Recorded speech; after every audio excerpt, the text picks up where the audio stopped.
Hey y'all, welcome to Porch Tea with Destinee. I'm glad to have you back. This is Destinee Woodruff, she, they pronouns, otherwise known as Dr. Destinee, Doc, Desi Doodles, St. Bernard. Only my grandmother can use that, and she's deceased, so nobody use that unless you know me really well, and that happens to be those Harrises who know me by that name. Anywho, this episode is all about resetting. What to do when your plans have other plans. I mean, think about it. I'm sure a lot of us have been there when we have planned to the T the thing we really want to have happen. And for whatever reason, whether it be a retrograde or some weird snafus concerning other people, time, weather, traffic, whatever it is, it just doesn't come to pass. And it is incredibly frustrating when you put all that you have into planning and it just doesn't go. I don't know about you all, but when my plans fall through, I get down about it. I feel like in my big age, in my 30s, I should be able to go A, B, C. And I'm learning more and more that life does not work in A, B, C. And it could be that I have ADHD and was at one point in time diagnosed with anxiety, depression, like those types of things, the fun things that people typically don't see unless we actually have a conversation and go, oh yeah, you got the A being ADHD or anxiety, which also starts with an A. That didn't occur to me until just now about two things starting with A. Anyway, so in thinking about that and what we set up for our lives, sometimes we can get really down about it. And I don't know about you all, but I really wish that as I'm sitting on this porch, somebody else feels like they're sitting right next to me going, amen. It is a whole struggle and a half, especially when there's so much in our society that depends on time, that depends on us passing the baton off. I've been really inspired by the Olympics this time. And yes, the United States of America has taken on plenty of golds. Snoop Dogg was doing his thing. All of the athletes from the different countries, whether they got their first country's medal, so the Philippines in weightlifting, or St. Lucia in a track meet. But all this, I'm thinking also about Sha'Carri Richardson and the way that she was able to bounce back and reset and reground herself and think about some of the things that just didn't go according to plan. You know, now she's gold and silver medalist, Sha'Carri. And for her to have that type of vision and that type of goal, for her life, it's amazing. It's a beautiful thing. And there's so many stories that we, just don't know about in terms of people having to reset and, do the best that they can at a later date. But I know for me, after watching the Olympics and reflecting back on the times where I've had to reset, I've been humbled by experiences that I've had over the years. So, for people who know about me in different settings, like, yep, it is Dr. Destinee Woodruff. But behind the scenes, Dr. Destinee Woodruff has had to reset and reset and reset. But for people meeting me at this go round, at this iteration of my life, you see Destinee. You see Destinee that is calm, that has found her peace, that has found a way to just move forward.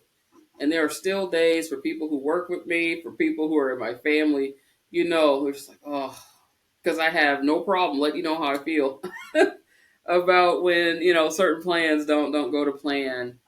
And what I've learned about resetting in reflection upon the Olympics or, accolades that I achieved at this point in my life, or, mentors and people that I look up to, and those whose stories I happen to read about. I think about all the times that they, including myself, have had to reset, have had to readjust and think through something else and call upon a creativity that is sometimes hard to tap into.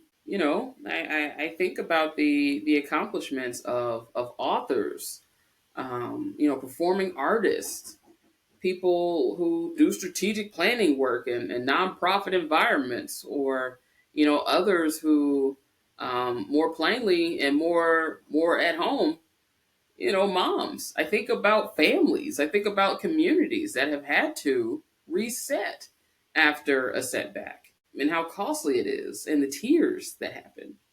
But sometimes what happens in that is that people are called to be creative. Sometimes your original plan wasn't the best idea anyway. And I feel like before every reset, there's a whole I gotta hold on to it. I gotta hold on to this plan. And we wind up losing a lot of sleep. And I think about that. I think about the attachment to the plan rather than the outcome, which is the primary focus of why we're here. The outcome. Even in starting this podcast, it has had many, many, many resets and restarts over the years. And I think about the people who were originally supposed to be a part of it, or the direction it was originally supposed to go. And for one reason or another, the plans fell through, and I had to keep resetting, and I had to keep readjusting. And at the end of the day, I learned that it was for the best. It worked out exactly how it needed to. Now, if people come on board later, I'd be down for that. I would be down to have people helping out with tech, or running their own special spin-off series, on the porch, and just enjoying it. But if I had not gone through my final iteration of a reset, I wouldn't have gotten there. I wouldn't have received this gift and being able to appreciate it for what it is if it had not been for those resets. You know, I mean, think about a job that you applied for and you didn't get it, and you are ultimately really bummed about it. But then you find out why later, as to why maybe you dodged a bullet, or you weren't ready for that opportunity. And you have to sit down and eat that slice of humble pie, and that's not a bad thing. Reset teaches us to embrace challenges in a way that we might not otherwise have been able to do, or felt called to do. Currently where I am, over North Minneapolis, I'm thinking about the Blue Light Project, or the Blue Light Rail. For those who aren't as familiar with the Twin Cities, I'm still learning myself, as I'm not originally from here. But there was a point in time when a Rondo area over there in St. Paul had a light rail through their city, through their town, and it pretty much broke up the predominantly Black area, Black businesses, and the enterprises that were over there. And as many of you know, if you think about Black Wall Street will come to mind, over there in Tulsa. In Des Moines, it's, you think about Center Street and 465, not 465, I-435, going through that. And how detrimental it was to communities, and what that meant. So now, as we move forward and we think about what it means to reset in terms of what it means for North Minneapolis, the Blue Light Rail. That project had been stalled so many times because there were more opportunities being presented to connect with community around whether or not we wanted a light rail, what it meant to displace people, what it meant for businesses for the light rail to cut through. Some of those critical voices, the community voices, weren't necessarily being captured in its fullness, and so there were some golden opportunities there to make that plan bigger and brighter. And there are still some folks who have major concerns around the light rail. But what I like about that example is that had it not been for the delays, had it not been for people connecting with their city council, or The people who are on the project for the blue light rail extension, where would that plan be? Would there still be a plan? Would they move forward anyway? And sometimes life throws you curveballs just to even see if you're paying attention. I found out, and I wonder how many opportunities did we, you know, let slip through our fingers because it didn't align perfectly with our plan. Before every reset or even after every reset, I think about the lessons about reshifting and refocusing and counterbalancing. And those lessons were very tough to learn and very hard to grasp initially because I was so set. You have to forgive me. The sun is beating down right now. So for those of you who are watching the video, the sun is really beaming. So you have to forgive me for that. For sitting in a very sunny area, but that's what you get on a porch. But moving right along, yeah, those lessons in reshifting and refocusing and counterbalancing didn't always feel good. Didn't always feel good. There was even a simple reminder that I had about sometimes just because you're able to access a thing in a particular way doesn't mean you'll always be able to do it the same way time after time. Example, I really wanted Hook's Fish and Chicken. And so I said, you know what? It's been a day. I want to go hooking on the corner. And so Hooks is literally on the corner of Broadway and Fremont and over north. And so when I say I go hooking on the corner, that's what I mean. I'm grabbing some fish and some sambucas if I'm able. So I go over there and the cars are nowhere in sight. I mean, not even the workers' cars or the manager of the place. And I said, oh my gosh, am I going to be able to get any fish and sambucas today? And something told me to just go ahead and park the car and try and walk in anyway. And I said, okay. I saw the open sign on, but I didn't see a soul in there. So I park the car.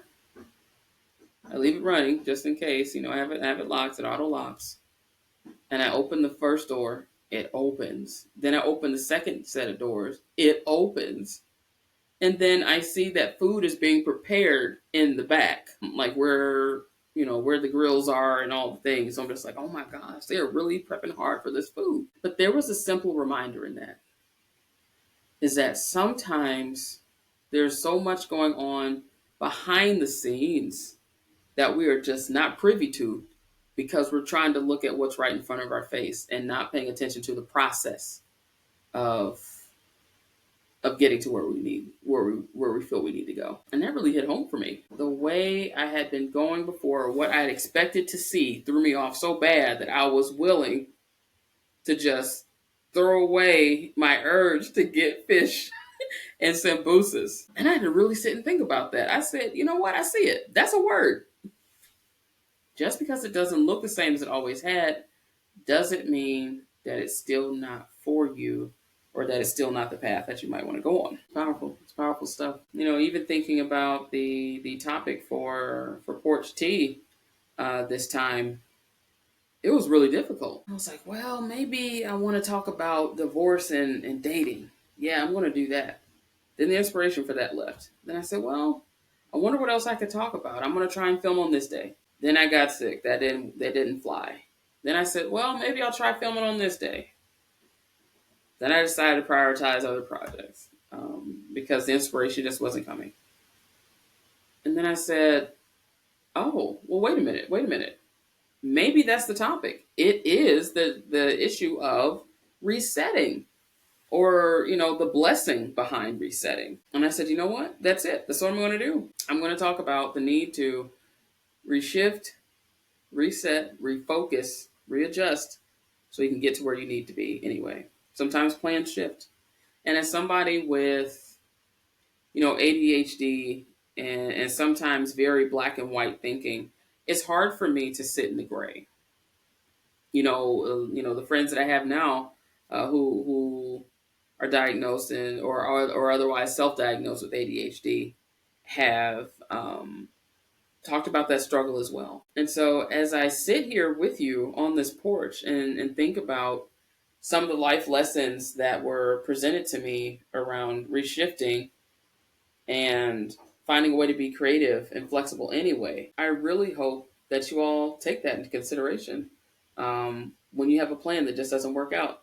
Doesn't mean the outcome needs to change, but that plan may need to shift. And right now, just so you all know, I am on my Audre Lorde kick.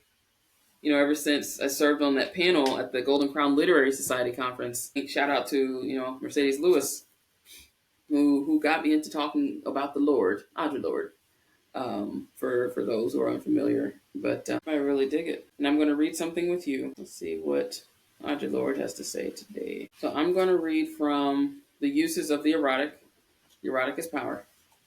Self-connection shared is a measure of the joy which I know myself to be capable of feeling, a reminder of my capacity for feeling.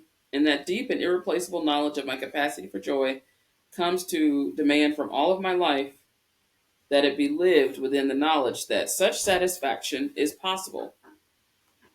And it does not have to be called marriage, God, nor an afterlife. And she notes, once we begin to feel deeply all the aspects of our lives, we begin to demand from ourselves and from our life pursuits that they feel in accordance with that joy which we know ourselves to be capable of. And sometimes you just feel blah, and your body will reset for you, Your body will reset for you. So when I wasn't originally feeling, filming for Porch Tea, I should have took it as a sign that it was to just kind of slow down and reconnect and reflect and reset. Thank you, body, for doing what you naturally do, which is protect me. So as you reflect and think about your journey thus far on this earth and about the perfect plans that you have that go awry and situations that call for you to be on at all times and you're just not on that time, think about that pause. Think about your human right to pause and to reset. So when you come back to the thing, you get to go forward. And sometimes resetting is equated with failure. Like, because what you intended didn't come to pass, that your plan failed, or that you're inadequate somehow. And that's the furthest thing from the truth. The fact that we are able to reset, to consider other ideas, to be able to hold space in a way that allows for us and encourages us to be creative, it's a beautiful thing. It's a beautiful thing to be able to work toward that. So as I sit here and I think about the selected works of Audre Lorde, I think about her words from her selected work. What's the name of this? Bloodbirth. She says, I want some truth, good hard truth, a sign of youth. We were all young ones. We had a good thing going. Now I'm making a plan.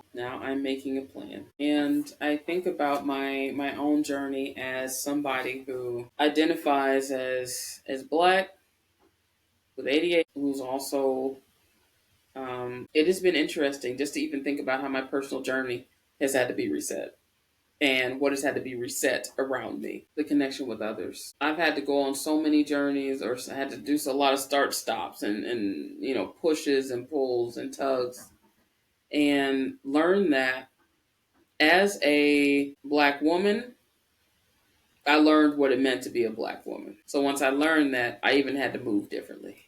Once I learned what it was like to be a Black gay woman, I had to reset then. I had to move differently. What I learned to be a Black gay woman with ADHD, I had to reset and all of this, I'm navigating what it means to be married, divorced, dating, taking a break from dating, what it means to do all of those things and still be a sister, a daughter, a cousin, a niece, a godmother.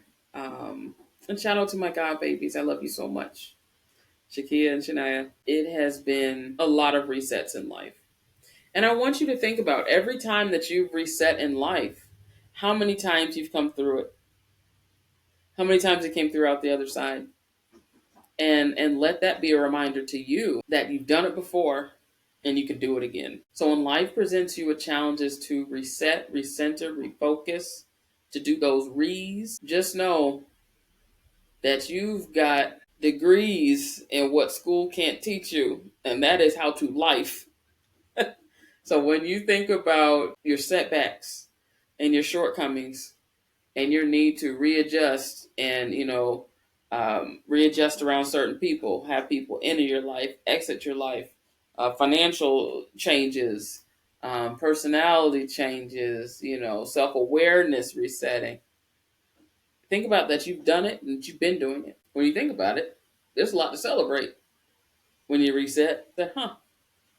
It's just another way for you to see yourself as somebody that's been an overcomer. And so often these days, I'm still inspired by Tasha Cobb's Leonard doing it anyway. And that was the reason as to how and why Porch Tea got restarted. And I'm able to kind of push through to the finish line now. Is that she had people pour into her and say, Tasha, you've been that girl. You've been that person who's been able to keep going in life. And sometimes in order to push forward after a setback, you need those people who see you, who believe in you, who've seen you through all this time to keep pushing you forward. So as you reset and you think about what it means for you to keep going forward with your plans and, reevaluating who has stock in your life and what it means to keep trying a thing, to sit back and smile and hold your hand over your heart and say to yourself, you've been doing it anyway. You've been resetting. You are a pro at resetting. You are connected to yourself. You're connected to others who have been through something similar.